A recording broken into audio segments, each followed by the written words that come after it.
Any other brands you think that and we just talked about it, are there any other, any other topics, let's put it out there. We talked about social media, who does that well? Are there any other kind of hot button topics in the industry you're opinionated about?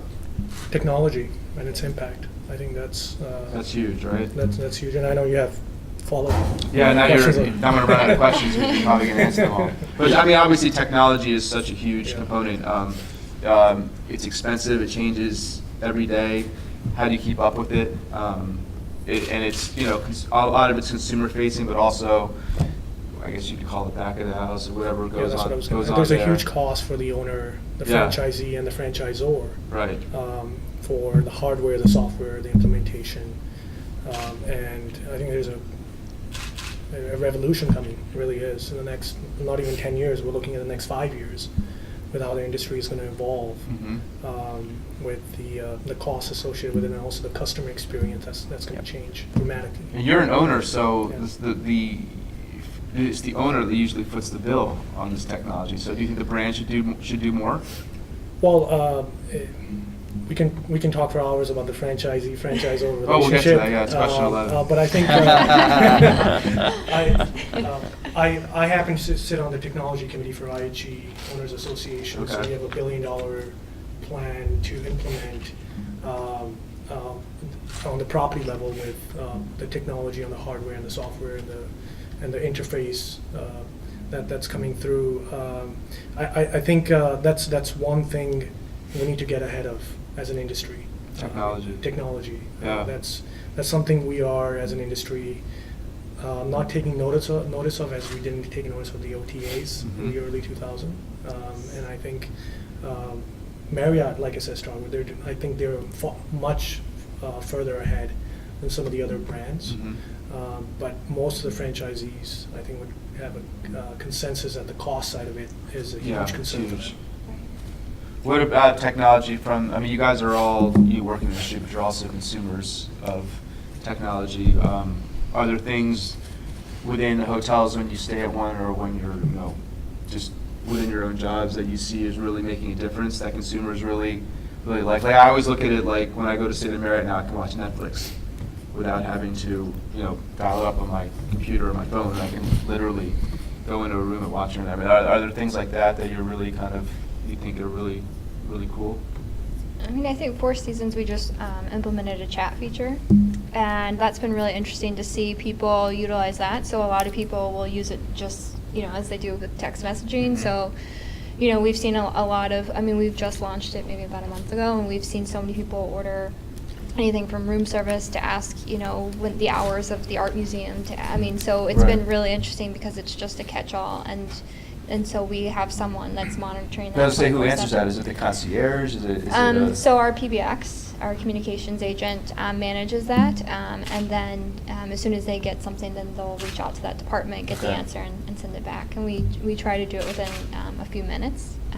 So that's been. Is it through an app, or do you have to download something, or is it literally? It's through the Four Seasons app. Four Seasons app, okay. And once you download it and you're checked in, then you can text. You can book real spa. time. You could, restaurant reservations, anything under the sun, anything legal, right? Anything. Yeah. So that is just kind of something that was top of mind because we were just talking about it this morning. How it's really kind of taken off. Anyone else from a technology standpoint? For Hilton, we have similar. We use a third-party company that has a text messaging program as well, and we found incredible results by using it. Because as you see, with everything going to be towards more technology, and the guests really don't want that face-to-face interaction between that program and then our for the Hilton Honors app with the digital check-in. Though our higher loyalty members, they don't even have to come to the desk to check in. It's God forbid something's wrong with their key, or they come at 10 a.m. and we don't push keys out until at least noon to the guests who are why kind of losing their marbles, why can't I just go to my room? It defeats the whole purpose. Why do I have to talk to someone? I don't want to look at them. It's crazy already, just the impacts of these little things in the industries that we're implementing slowly that are really kind of changing the whole guest expectations. And you can use Marriott and Hilton at some brands or some hotels. You can use your phone as your key, mobile key, right? Yeah, for Hilton, it's almost, not all the hotels have them. Yeah. But I would say at least like 70% of all the 70%. hotels in the brand, have most have the digital, all have digital check-in. Right. But about 70%, I think, give or take, you can use your phone. If you're part of which H would be, honors. Yeah, Hilton Honors, but you have to be silver or above, you can't be basic member. Got it. Yeah. Go ahead. Oh, I was just going to say, I think the next phase of that, which I would say it's around the corner, but I think it's essentially imminent, would be like smart assistants in hotel rooms, particularly hospitality-focused ones. I know that we've been approached to start implementing that kind of technology in our rooms where people can order room service by saying Alexa or whatever that's- variation of that Right. that you prefer. Eventually with AI, as AI improves, that will just become more and more standard, which I think is exciting in some ways, but also will, as you said, become a huge disruption in the industry from, I think, an employment perspective as jobs get automated. Yep. And I think also something that, I guess this kind of goes to my millennial mindset, but from a privacy perspective as well, as technology gets more and more interwoven with the guest experience and the guest stay, that creates a lot more challenges from a privacy perspective as well, I think. Yeah, and security. I mean, we talk about, just to kind of segue off that, there's what's going on with cybersecurity, and you hear every day it sounds like another hotel or brand's been hacked.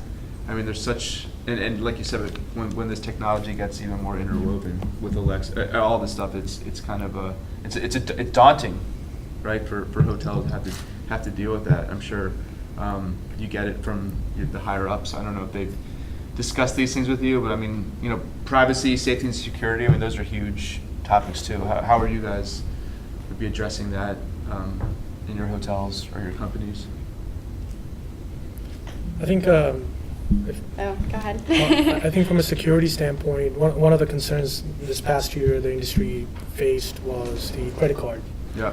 With implementing a SPS, a secure payment system, which I think as an industry we do a good job on our PR, with our PR and keeping things hush-hush to some extent, which makes sense. We're a service-oriented organization, so we can't have guests just freak out, for lack of better words, if there's something going on. But I think cybersecurity, like you mentioned, is something that's a concern all across the board. Yeah. And there's implementation coming around, but I would kudos to the industry for taking care of at least the credit card side, because that was a huge concern and there was constant overreach that was Right. coming through. Yeah.